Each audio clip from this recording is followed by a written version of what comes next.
So during this video, we're going to talk about all the different features and everything in the Spark, and then I'm also going to talk about, would you want the Spark or would you want to get the Mavic Pro? So, okay, the question everybody's going to be asking is, how does the Spark compare to the Mavic?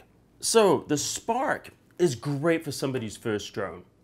It's very easy to fly.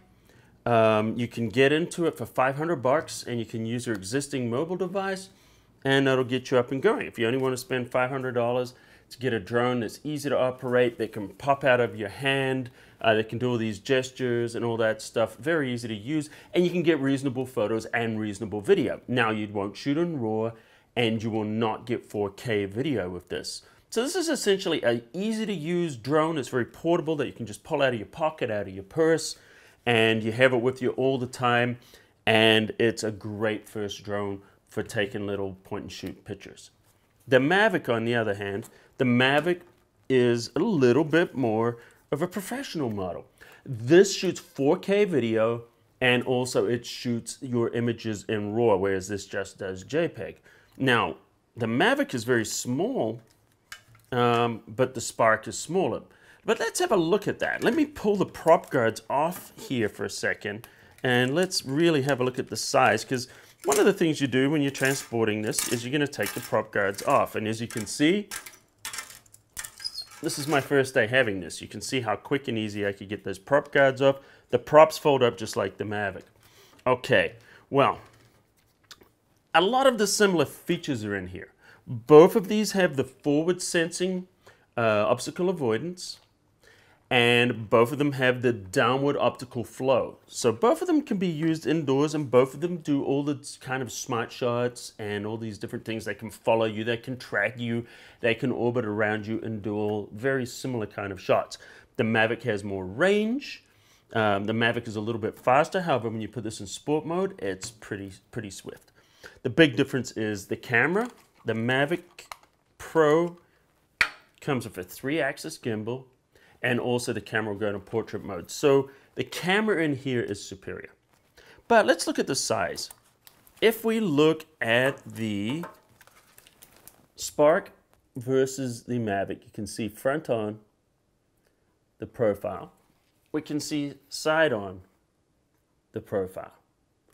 Now you can see this is a lot shorter, but one of the things you'll notice here that I have noticed is that if you look at this, because the legs fold in a Mavic and the legs don't fold in the Spark, this is actually narrower. So in essence, this is smaller, but not much smaller than the Mavic. Let's look at the controller. The controller is very much the same, except the Mavic uses OcuSync, which means that it doesn't use Wi-Fi, which means it has more range, and it attaches directly to your mobile device here. It has a screen which has telemetry and information, which is fine. I mean, you can live without it on here because that information is also on the mobile app. Now, a lot of people don't realize this can also be used just with a mobile phone. You don't have to use the controller on here. There's actually a setting that you can change. Let me show you here. Right under there, there's a little setting you can change there where you can use this with a mobile device as well. This has programmable C1 and C2 buttons. Well, so does this sort of. It has, programmable function button here and one on the bottom under there. So, it's kind of similar. This has a 5D button, which enables you to do more things. So obviously this is a more capable craft, but it comes down to the price difference. This starts at $500. This one is $1,000. If you want to get the Fly More kit, you're looking at about an extra $200 for this. You look at the Fly More kit here, you're looking at an extra $200 or $300. So, you've got to kind of look at that. If you take this away without the controller, $500. Add the controller, $650, $700. So at this point, you've got to think, okay, do I want to spend the extra $300 to go to the Mavic?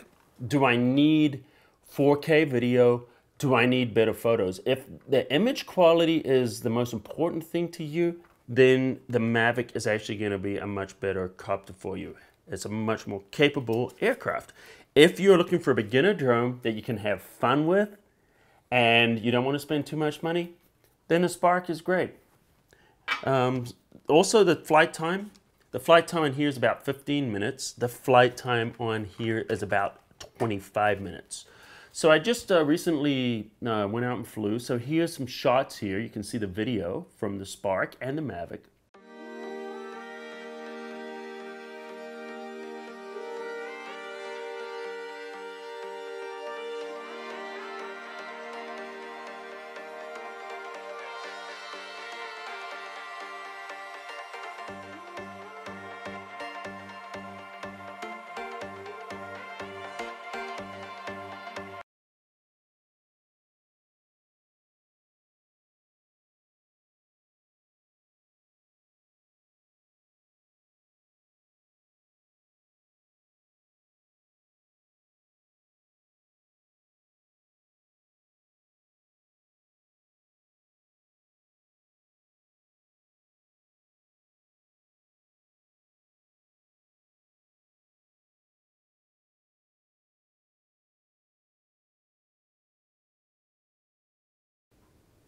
And you can also see the photographs here from the Spark and the Mavic.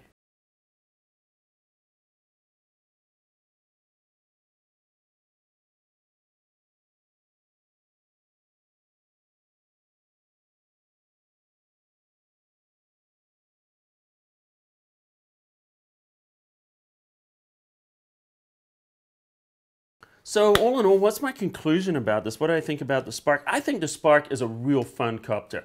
Definitely a recommendation if you're just getting into drones and you've never flown a drone before.